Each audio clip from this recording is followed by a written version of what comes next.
Hello everyone, welcome to my channel. To our class 8th students, today we are going to do chapter 2 Power Play, page number 44, question number 7 and question number 8. In our previous video, we already done question number 5 and question number 6. So let's start our video. What is the question? Circle the numbers that are the same. देखिए यहाँ पे आपको 5 options दिए हुए हैं. Okay, मैं number डाल देती हूँ. 1, 2, 3, 4 एंड 5. अब हमें इनमें से ये बताना है कि कौन कौन से जो ऑप्शंस है वो सेम है, मींस उनका वैल्यू जो है वो सेम है, राइट. तो अब देखिए यहाँ पे आपको दिख रहा है कि कुछ एक्सप्रेशंस है जिनको हम सिंप्लीफाई करेंगे तो हमें पता चल सकता है कि कौन कौन से जो वैल्यूज हैं वो सेम है. बट डियर स्टूडेंट्स, अगर हम इस तरीके से एक एक ऑप्शंस को सिंप्लीफाई करेंगे, लाइक जैसे लास्ट ऑप्शन में आपको दे रखा है 6 raise to the power 24, it means हम 6 को 24 टाइम्स मल्टीप्लाई करके इसकी वैल्यू निकालेंगे, राइट. तो इस तरीके से तो हमारे लिए ये जो क्वेश्चन है वो बहुत टाइम टेकिंग हो जाएगा, राइट. और इस एक ही क्वेश्चन को करने में हमें बहुत टाइम लग जाएगा, बहुत सॉल्व करने में. तो इसके लिए हम क्या कर सकते हैं कि हम देख सकते हैं कि किस एक्सप्रेशन में जो है वो फैक्टर्स सेम है और उनकी जो पावर्स है वो भी सेम है. अगर किसी एक्सप्रेशन के नंबर ऑफ फैक्टर्स और उनकी पावर सेम होगी तो उनकी वैल्यू भी सेम ही आएगी, राइट. देखिए मैं आपको बताती हूँ कैसे. अभी देखिए यहाँ पे 2 raise to the power 4 and 3 raise to the power 6. तो जैसा मैं देख रही हूँ कि यहाँ पे अगर मैं पावर एंड एक्सपोनेंट का कोई लॉ यूज करना चाहूँ तो ना तो यहाँ पे बेस सेम है और ना ही यहाँ पे पावर सेम है. हमारा कोई भी लॉ पावर एंड एक्सपोनेंट का कब यूज हो सकता है? जब या तो हमारा बेस सेम हो या फिर हमारी पावर कॉमन हो. यहाँ पे ना तो बेस सेम है और ना ही पावर कॉमन है. और 2 और 3 जो कि क्या है, प्राइम नंबर्स है, तो हम इनको और फैक्टराइज नहीं कर सकते. 2 और 3 का और फैक्टराइजेशन नहीं हो सकता. तो ये एक्सप्रेशन तो आपका एज इट इज ही रहने वाला है, इसमें हम कुछ भी नहीं कर सकते. बट अब ये वाला एक्सप्रेशन देखिए, 6 raise to the power 4 and 3 raise to the power 2, इसको हम फैक्टराइज करके देख सकते हैं. जैसे कि अगर मैं चाहूँ तो मैं 6 को 2 3 जा 6 लिख सकती हूँ, राइट. और उसके ऊपर होल पावर मैंने ले लिया है 4 जो कि मुझे गिवन है, and 3 raise to the power 2. अब हमारे पावर एंड एक्सपोनेंट के लॉ के अकॉर्डिंग हम पावर को इंडिविजुअल लिख सकते हैं. 2 मल्टीप्लाई बाय 3 का होल पावर 4 है, तो इसको मैं इस तरीके से लिख सकती हूँ, 2 raise to the power 4 multiply by 3 raise to the power 4 multiply by 3 raise to the power 2.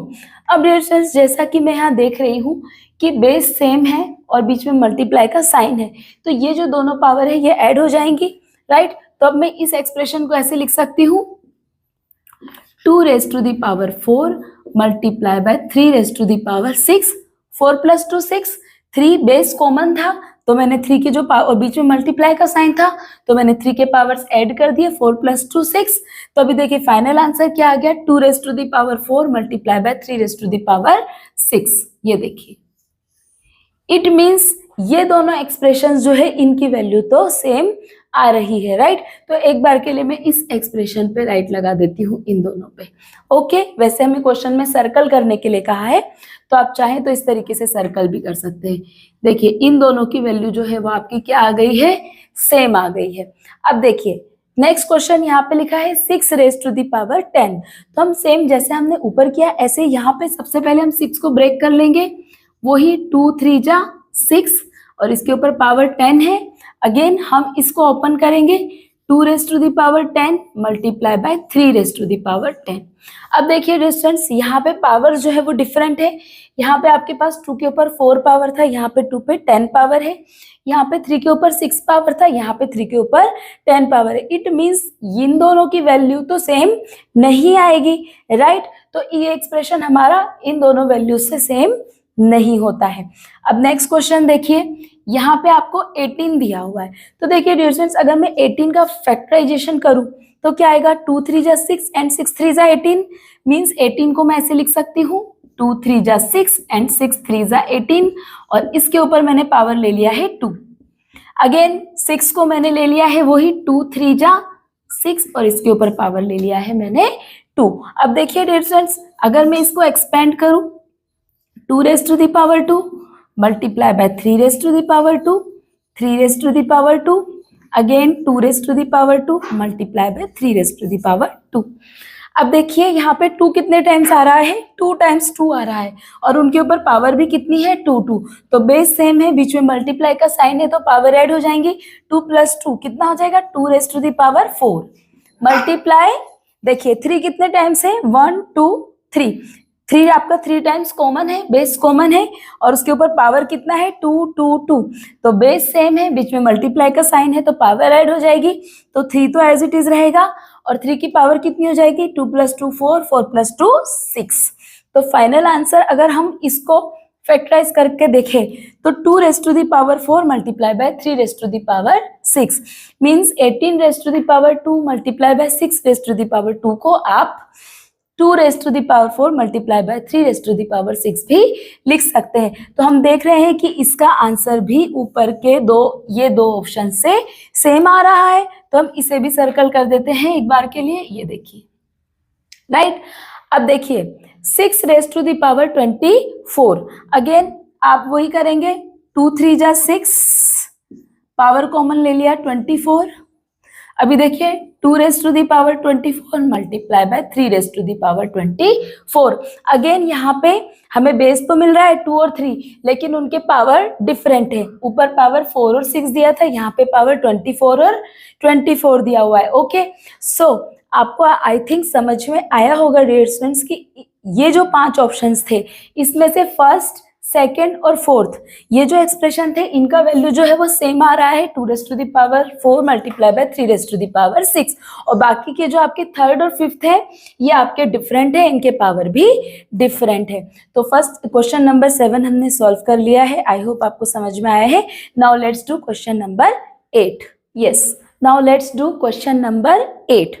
Identify the greater number in each of the following. आपको यहाँ पे 3 ऑप्शंस दिए हैं, क्वेश्चन नंबर 1 2 एंड 3, और यहाँ पे आपको 2 पार्ट दिए हुए हैं और हमें बताना है कि इन दोनों में से कौन सा ग्रेटर है।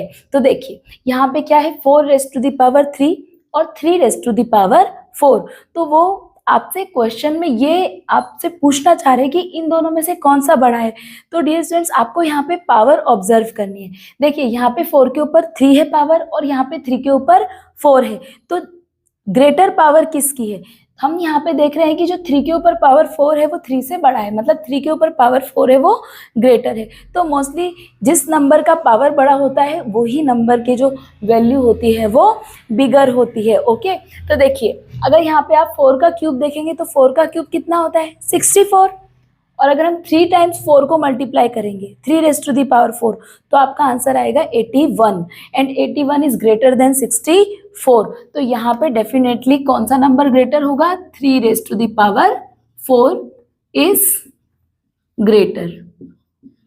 ओके, तो डियर स्टूडेंट्स इस तरीके के जो क्वेश्चंस होते हैं उनको आपको सॉल्व करने की नीड नहीं है, राइट। आपको यही देखना है कि किसके ऊपर जो पावर है वो बड़ी है, जिसकी पावर बिग है वही नंबर भी आपका बिग होगा। देखिए यहाँ पे 2 raised to the power 8 और 8 raised to the power 2। अब देखिए 2 raised to the power 8, अगर आप 2 को 8 टाइम्स मल्टीप्लाई करेंगे तो आपका कितना आंसर आएगा, और 8 को 2 टाइम्स करेंगे तो कितना आएगा। तो आपको पता है 8 का स्क्वायर कितना होता है, 64, राइट। और अगर हम 2 को भी 8 टाइम्स लें, वैसे तो मैं आपको बता देती हूँ यहाँ पे जो 2 raised to the power 8 है वो ही ग्रेटर नंबर है, 2 raised to the power 8 is greater number. But फिर भी एक बार के लिए देखिए अगर आप 2 को 8 टाइम्स लेते हैं, ये देखिए 2 multiply by 2 multiply by 2, again 2 multiply by 2 multiply by 2 multiply by 2, ये देखिए 2 2 जा 4, 4 2 जा 8, 8 2 जा 16, यहाँ तक आपका 16 हुआ, अगेन 2 2 जा 4, 4 2 जा 8, 8 2 जा 16। अब देखिए अगर मैं 16 का मल्टीप्लाई 16 से करती हूँ तो 16 का स्क्वायर कितना होता है, 256, राइट। और अगर आप 8 का स्क्वायर निकालेंगे तो 8 का स्क्वायर कितना होता है, 64, मीन्स 256 इज ग्रेटर देन 64। तो डेफिनेटली कौन सा नंबर बड़ा हो गया, 2 raised to the power 8, right. तो यहाँ पे भी 2 के ऊपर पावर ग्रेटर था, इसीलिए ये नंबर क्या हो गया, बिगर हो गया। अगेन ये देखिए 100 रेस्ट टू द पावर 2 और 2 रेस्ट टू द पावर 100। यहाँ पे देखिए 100 के ऊपर आपको कितना दिया है 100 का स्क्वायर, और यहाँ पे 2 के ऊपर कितनी पावर दी है 100। तो डियर स्टूडेंट्स 100 का स्क्वायर तो आप निकाल देंगे कि यहाँ पे कितनी जीरो हो जाएंगी, 4 जीरो हो जाएंगी। ओके, मीन्स ये नंबर हो जाएगा 10,000। पर क्या हम 2 को 100 टाइम्स मल्टीप्लाई कर पाएंगे? नहीं, ये हमारे लिए बहुत डिफिकल्ट टास्क हो जाएगा। तो यहाँ पे हमें यही देखना है कि 2 के ऊपर पावर बड़ा है, 100 है, राइट। यहाँ पे 100 के ऊपर पावर 2 है, यहाँ पे 2 के ऊपर पावर 100 है। तो 2 और 100 में से 100 जो है वो पावर इसका बहुत बड़ा है, इसीलिए यही नंबर जो है वो ग्रेटर होगा। आप विदाउट सॉल्व करे हुए इसे लिख सकते हैं, 2 raise to the power 100 is greater. तो आई होप डियर स्टूडेंट्स आपको क्वेश्चन समझ में आया है।